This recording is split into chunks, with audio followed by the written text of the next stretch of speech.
All right. This evening, we have a super special guest in the Drop Studios. This gentleman does not really need an introduction, but we're going to give him his flowers today. Anyway, we've got a Midwest rap titan, a pioneer of melodic flow, and 1/5 of the legendary group Bone Thugs and Harmony, the one and only Mr. McCain, a.k.a. Bizzy Bone. Welcome. Welcome. Good to be here. Thank you for such a warm welcoming. So excited. I think mad people are ready for this event on Friday, so I'm happy that you took a little bit of time to come speak to us here at the studios. We're going to go over what you got coming up, some of your more quiet projects that I don't think people realize you be involved in, and just give them a prelude to what's coming on Friday. Yes, indeed. All right, Bizzy, you're back out here in the Mile High for the Hip Hop on the Hill Fest this Friday, and this is the first time you've been in Colorado for a hot minute. How are you feeling? Colorado is big on Bone Thugs and Harmony, and I know mad people are excited to see you back in the Mile High.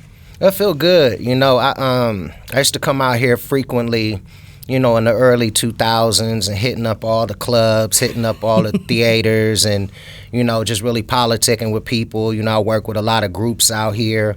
Indigenous Peoples is one of them. Rest in peace to Ramon. And Colorado is like the second or third home. I know people's mothers and fathers and all of that. I still get calls from my people out here. So Colorado is near and dear to my heart, No, and I think that Colorado feels the same way about you. The excitement has definitely been present. I wanted to kick off with the fact that you are a man of the people and heavily rooted in the community. And I was made aware that while you are in town, you're going to be here paying respects and attending a vigil for a local Denver artist, Playatical, who the city had much love for and who you have worked with before. You don't usually see artists pop up for the visuals like that, so I could appreciate, I think, from the music community standpoint, that you're popping up to show some love. Is it somebody you worked with in the past, or? Yeah. He, I know him. I've known him since he was like a kid, like 5 years old. Wow. And he was always a musical talent. And he's actually the nephew of one of the guys in Indigenous People. And as he grew up, he started becoming a part of music, and he was more of a vocalist, and it was unfortunate what happened to him, and we want to bring awareness to what happened and the fentanyl epidemic and things like that's going on, without commemorating his name, but also bringing attention to it. But yeah, it was, I look at some of the pictures of him and me as he was growing up, and it touched my heart. And then I had come out here earlier because we had stopped out here before, and we were talking about, myself, Jimmy from Indigenous Peoples, and talking about doing this and getting on the road. And maybe about 2-3 weeks later, he called me. He said, "Yo, B, man, I got some news to tell you." So we dropped a song and put a song together for it. And so, yeah, we got the vigil, going out and doing a balloon release and so on and so forth. It's about an hour out from here. And, we were trying to get permits in order to do it, but you can't really do a balloon release out here. You couldn't get, the permit, so we had to go kind of a little bit out of the way. Kind of under the radar, baby. Yes, indeed. So, yeah, definitely. No, but may he rest in peace. I actually had a friend that died from an overdose about 2 weeks ago, and like you said, I think that this is a subject that maybe is not being talked about enough. Tired of burying my friends, and in situations where I don't even know if they were aware that that's what was gonna do it. So I think that it is an extremely moving gesture, and I could appreciate the fact that you are here for that. Let's lighten the tone. I know that you guys have the Hollywood Star commemoration coming up the 8th of July. How are you feeling about that? Absolutely. We're really happy about that. We've been working on it for a little while. My management, the group's management combined together, all of our respectful people that we deal with, everyone's been working on it. It's been a group effort, and it finally has come into fruition. And our family wants to come out. Wishbone's mom called me. She was like, "I'm coming out there with you, Brian. I'm coming out there with you and your wife. Just make room in the car." So everyone's real excited and happy, and it's just a joyous occasion, as we reach this milestone per se. and what we're doing. So, yeah, definitely. July 8th is when they're doing it. It's a couple of people that's going there with us, and so Jamie Foxx is coming out, and a couple of other good people to just help celebrate us, and it's just a beautiful thing. Did you ever think that you would end up with a store on the Hollywood Walk of Fame? Was that ever a thought, a fantasy? Nah, not really. Not until we got a little bit older in the game. It was more about, the platinum records. It was, then the Grammy came and the American Music Award and the Billboard Awards and stuff like that. And and when it was mentioned to us that it was a possibility, because, things are out of your grasp until someone says, no, you can actually, once you're in the business for a little bit of time, I think it's like 20 or 30 years or something, AG, something like that. Once you're in the business for a little bit of time, then, they give you that opportunity. And when it popped up, we were all in. Everybody was like, yeah, it makes nothing but sense, man. This is what we need to do, and we're all in, Well, I think it's dope they're immortalizing you. Like, literally, a step on the Hollywood Walk of Fame is probably a feat that not very many artists get to see. So, big congratulations. July 8th, let's see if I could pop up to Cali to check that out. We got you a ticket, you know it. You already know. So, I just came out of watching Michael Jackson's biopic. I thought it was super... Well, I'm biased on that. I thought it was super dope that we're recognizing him. I'm feeling a certain way about the powers that be that are releasing the biopic, because I feel like these are the same people he was fighting with before he passed away. Will there ever be a Bone biopic? Do you think that's something that's in the books for y'all, just so the younger generations might be able to see you on the silver screen and learn a little bit more about the group? Well, I think it, because Netflix and stuff like that, they give you like episodes and different things of that nature. Things have changed, so the possibilities are endless. Recently, I just sent in my script, and I'm working with Adam Sandler for, my biopic right now. Nice, okay. And, so slowly but surely, I think, but I kind of think the Bone thing is still being written because we're still active. Okay. And, I hope it can happen before we die, so we can reap the benefits. But in all actuality, I think something that big it's just in the making. As I feel the vibes from my boys, it's like they don't really want to do it. Okay, because the story's not over yet. I think so. I can't. I'm not even really paraphrasing them, but it just, how you get energy and vibes with people that you grow up with. Yeah. So it's sort of like that. Okay, I would love to see that in the future, but you're right. I do believe that the story is still being written. I wanted to talk about some of your new projects that you got coming up. You've got a song called The Matrix and #Pray for Cray. You have the habit of doing September 12th solo drops on your birthday, big Virgo season. So I wanted to talk about what new projects you got coming up. Yeah, definitely. I got a couple of songs that I wanted to present. I've been doing it for like 8 consecutive years, independent. Everything's been going really, really well, working with numerous people, charting and stuff like that, which really isn't the objective. It's more artistic freedom and being able to just continue to make music in a comfortable space. But yeah, definitely, I'm working with all kind of people, producing Cat Williams, like I said, working with Jamie Foxx. I wrote a song with him. Just a lot of different artists that I got coming up. Some surprises that I'm going to kind of wait so I don't jinx it. Okay. And of course, my kids. I'm working with my son, YBL Sinatra, Michael, Mylane, working with Bloodline Harmony. I'm working with Montana Mills. I'm working with Junior Boy. I'm working with AC Center. Of course, I always work with my wife doing her thing too as well. So, just producing and being about music and stuff like that. That's kind of been what I've been in, kind of pre-COVID. But then after COVID hit and we had those 2 years down, I kind of beat everything to the punch to where I was like not utilizing certain things to make money, and it was just me doing projects. So when COVID hit, I was buying houses and stuff like that because the money kept flowing in. It. Right. God's timing, etc. All blessings and stuff. So yeah, I've just been doing what I'm doing on that grind, putting out good music. I produced a couple songs for Bone. They came out there and we did some probably like 9-10 songs with them for any future project hopefully that we could have coming out, and just working, just staying active and doing what I'm doing. I love that. Yo, my youngest daughter just turned 18 about a week ago. So what does it feel like being involved in these projects with your children? Like, it's different to, get in the studio with Jamie Foxx or, maybe somebody else. But when it's your own child, what has that experience been like for you? Well, it's a learning experience for them, and it gives me an opportunity to kind of command the troops because they have the talent, but they don't have the structure as of yet. It takes years and years and years and years to build. It's something that they don't teach in no class. So it's good. It's good to be able to pass something along and teach them stuff that is going to help them become artists and better people in general. So yes, it's a good feeling ultimately.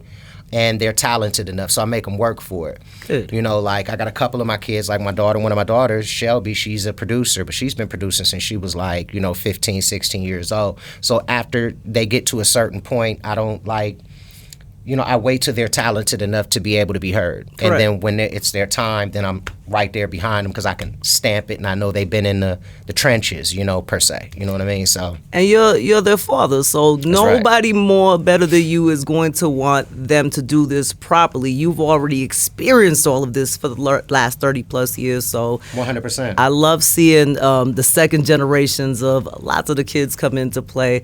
I think that's super dope. All right, public speaking. I've been seeing you do a lot of public speaking lately. On top of the music, you've been stepping up to the microphone in a different way. So I wanted to speak about your motivational work and if you have any tips and tidbits for our audience. Well, back, I say about 20 some odd years ago, I got into the Make-A-Wish Foundation.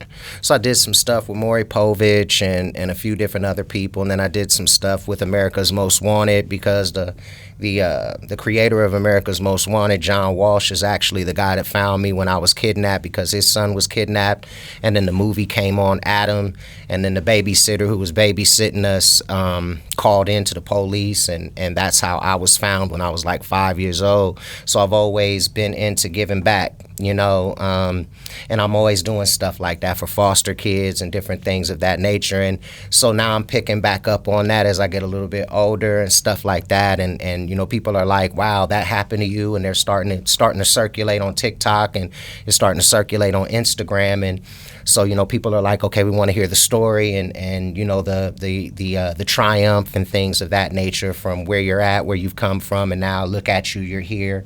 And, so yeah, we're getting into public speaking and helping folk and, keeping people positive, And I think that's definitely the best way to do it. Like you stated, a lot of people don't know your backstory and know that was a situation that you had dealt with in the past. So it's for a lot of people, it's hard to get up in front of an audience and speak about, traumatic situations. So I think that it's super dope that you have taken the time out of your very busy schedule to at least go have these conversations that, like you said, might save somebody's life later on or motivate them. Just because one thing happens to you doesn't mean that the whole story is over, baby. It's just continued in the making. All right, what else do we got? I want to talk about the park that you're building back home in Cleveland. Let's talk about the park. Yeah. It's something real exciting. It's been something on my mind for a while. And so we reached out to the mayor's office in Cleveland, and they got back in contact with us, and we're talking with the Cleveland Parks and Recreation people now. So we're helping them with the greenhouse and another park next to the greenhouse, and they're giving me an opportunity to turn Bone Thugs in Harmony Way, which was a street that they named after us, our old street 99th, and they're giving me an opportunity to put a park on there. And I'm taking my time with it. This is like a labor of love, and it's really about building communities that it's one day it's gonna manifest into battered women homes and different things of that nature, because that's what my mom went through, with us and so on. So it's just something that a lot of it is a labor of love and doing stuff for the public that's super duper necessary nowadays. So yeah, definitely the park it's going to be amazing. I got a lot of good people that's helping me with it, and people donating their time, their energy, and so on. And I'm basically putting my own money behind it, and because it's something I really want to get done, and it's in the making.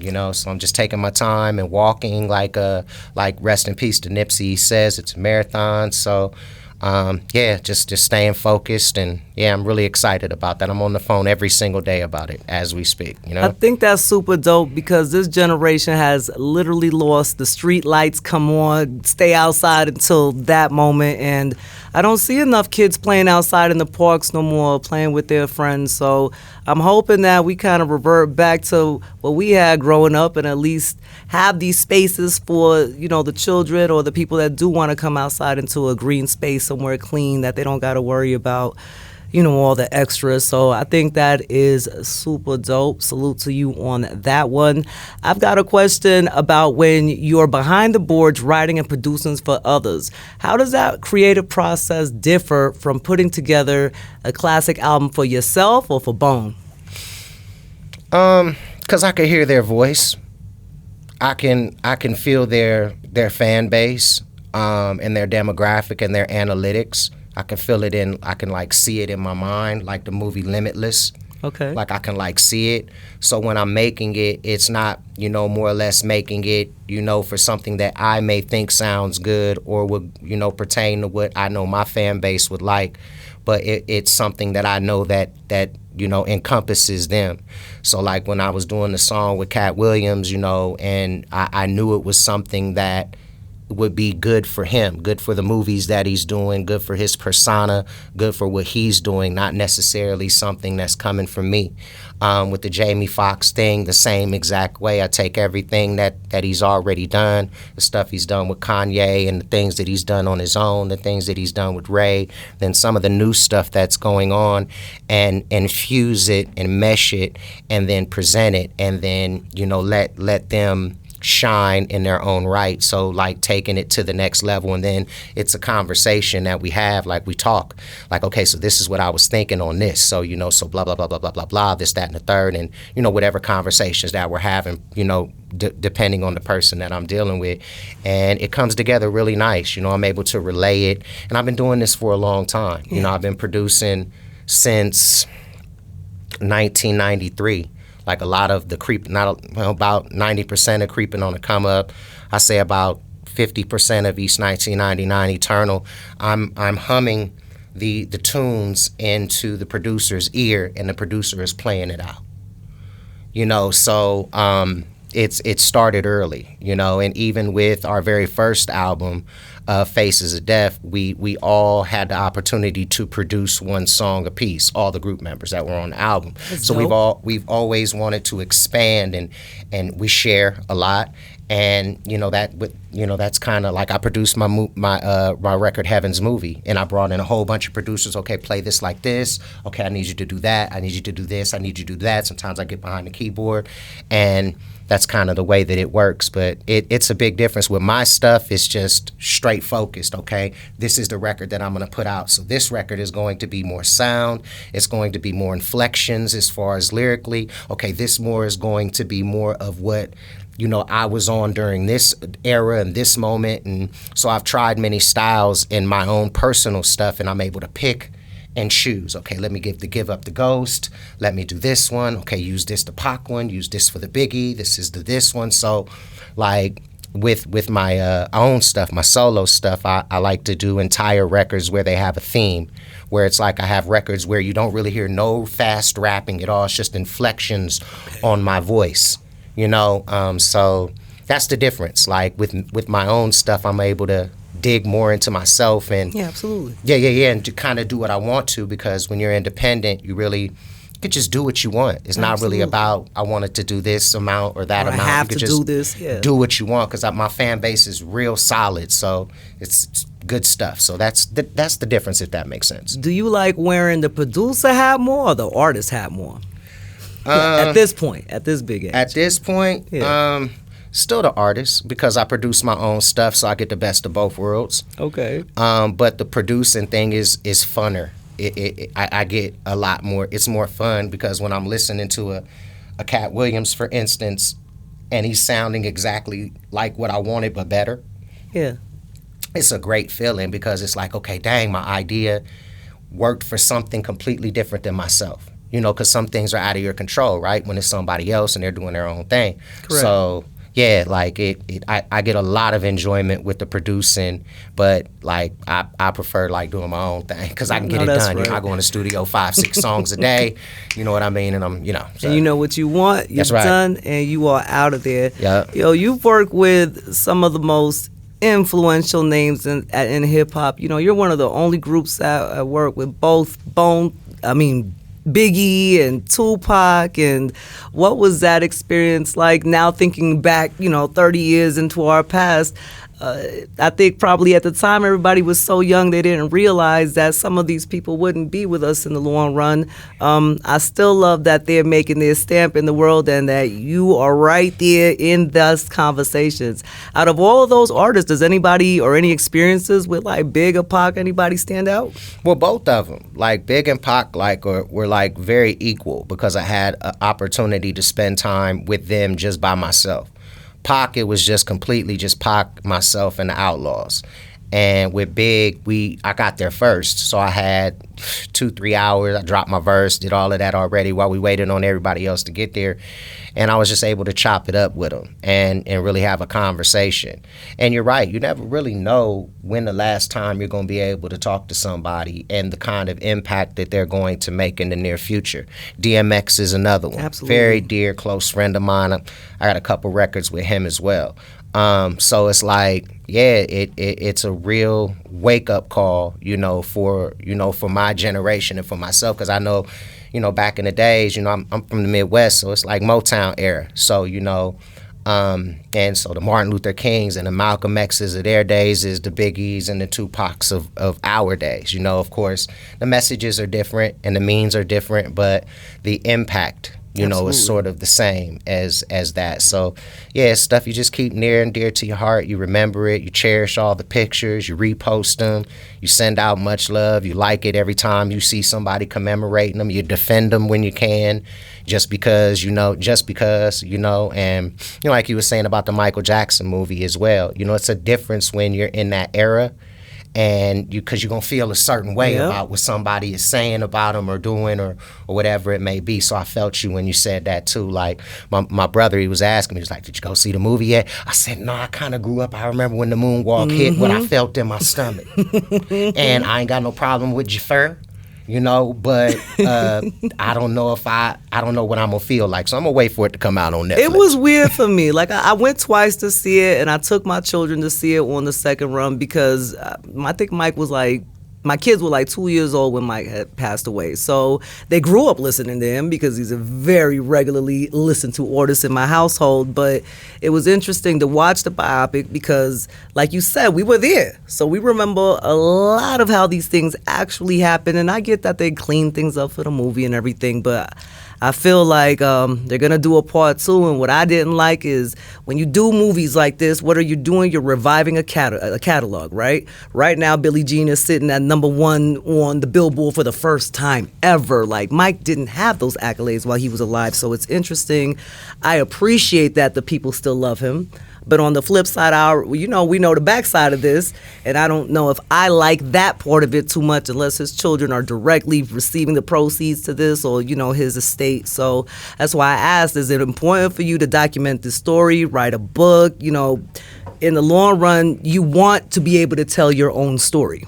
Because in this case, that's probably now how he would have told that story. So yeah, definitely, because he has so many things to satisfy. That's why I said I really felt you. My son, my wife took my son to go see the movie, and he just kept saying, so that's what Dad does. So that's what Dad does. So, yeah, Michael Jackson is a super, super big impact. Pac, super big impact. And, we defend them. Absolutely. You know what I mean? We defend them. You know what I mean? So it's definitely a plus. I absolutely appreciate that you're still doing that, and I feel like the ones of us that are still around that know the truth gotta be the bearers of the truth, baby. If not, it's gonna get lost in translation somewhere. All right, let's talk about the show this Friday. You are at Hip Hop on the Hill at Levitt's Pavilion. Super excited. How are you feeling about this show? Hopefully the weather will clear up. No, I feel good. Like every now and again I get to rock the stage with my bros, because I kind of stepped away from music for a minute to get my, to get my my kids right to kind of start putting out independent albums and get into the streaming system and, make sure that I'm not just eating off Thuggish Ruggish and Crossroads and different things of that nature, opening up. And then I'm a musician, so I don't want to be suppressed and I don't want to sound like 1997. Correct. But it's always good to pop out with my boys, and we do this like once or twice a year. So it's super duper special. It doesn't happen all the time. My boys, they stay on the road, they stay grinding it out. But when it's all five of us, all five original members, like it's going to be in Denver on the 22nd, it's always a phenomenal show. It's always polished.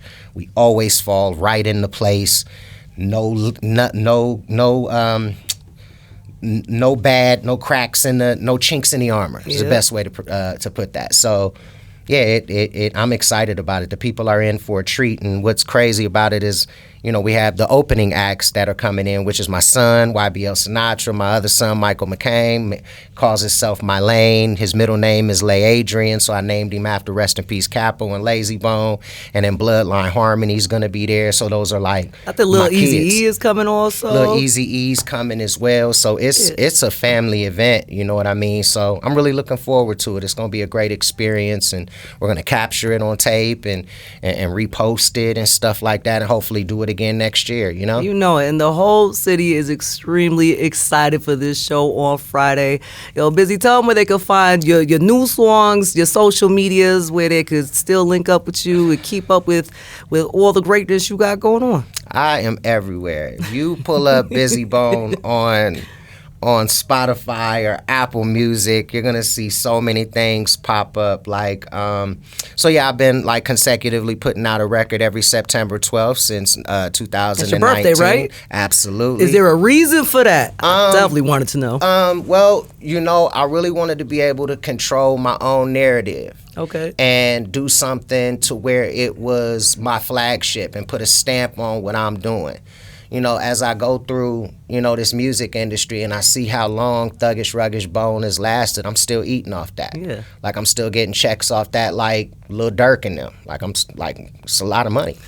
You know what I mean? Off, like, 30 years from now. So, I want to put that, together in the future for my kids so I could leave something to my children. And so, yeah, it's amazing. So, yeah, I'm at Instagram. It's Mr. McCain, MrMCCANE. And I'm on there. I'm always on Instagram commenting and marketing and promoting and see. I answer everybody that DMs me, even the trolls. I clap back too. Oh, my clap back is precious. Oh, it's precious. It's phenomenal. You gotta tune into my page just to see me clap back at trolls. You know what I mean? But no, you're very active on social, so I always love seeing you post. I'm busy popping off at the mouth again. Activated like an LA member, but yeah. So there. Then I have Jam TV, which is my YouTube channel, named after my son. So that's more of a family orientated thing where shows my son taking trips and going to school and shows me on the road doing stuff here and there. Of course, I'm on Facebook. It's attached to my Instagram. IamBizzyBone.com is my merchandising company where you can go on and get you some really nice quality merchandise. I make sure that the cotton is thick. I make sure that it's like just all quality because that's what I do. I take a lot of time in the products. You take pride.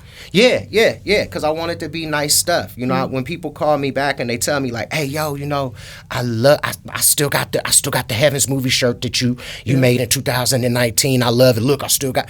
It lets me know, okay, I'm not just milking it. You're not just doing something. I'm not milking it. Yeah. I'm not milking the brand. I'm not just throwing something on there, throwing the logo on there and expecting to push it. I really put, work behind it. But yeah, that's where you can find me, man, at all times. That's exactly where you can find me. All right, Bizzy, it has been a total honor to sit with you this evening. Excited about this Friday show. I know all 5 members, and like you said, the lineup is bananas, so the whole city is popping out. Hopefully the rain will die down a little bit, but it's super grateful. I'm going to leave you with one last question. Out of all of the songs and all of the records and all the albums and everything you've done over the last 30 plus years, do you have a favorite? Is there anything that stood out with you experience-wise, song-wise, anything that really just, once you think about it, it's something that was very meaningful to you? Well, I don't have a favorite, but I think that the songs that most exemplify the group, I think would be Crossroads, Days of Our Lives, Thuggish Ruggish versus the Man. And the song that exemplifies my own journey would probably be Nobody Could Stop Me. Okay. That kind of just brings people along to basically my mission statement of where I'm from and then why I got into, doing philanthropy work and different things and charitable work because of where I come from. And it kind of tells my whole story. So that's probably the one I would say, okay, yeah, that one right there, that's BB right there. That's the one that means something. That means something right All there. right, so keep us locked. We've got new music from Bizzy. We got The Matrix and hashtag Pray for Cray. I'm going to get that in the mix for you coming up next. Bizzy, thank you so much for coming into the studios. I'll be there Friday with my raincoat on. Hey, looking forward to it. Thank you, guys. Thank you.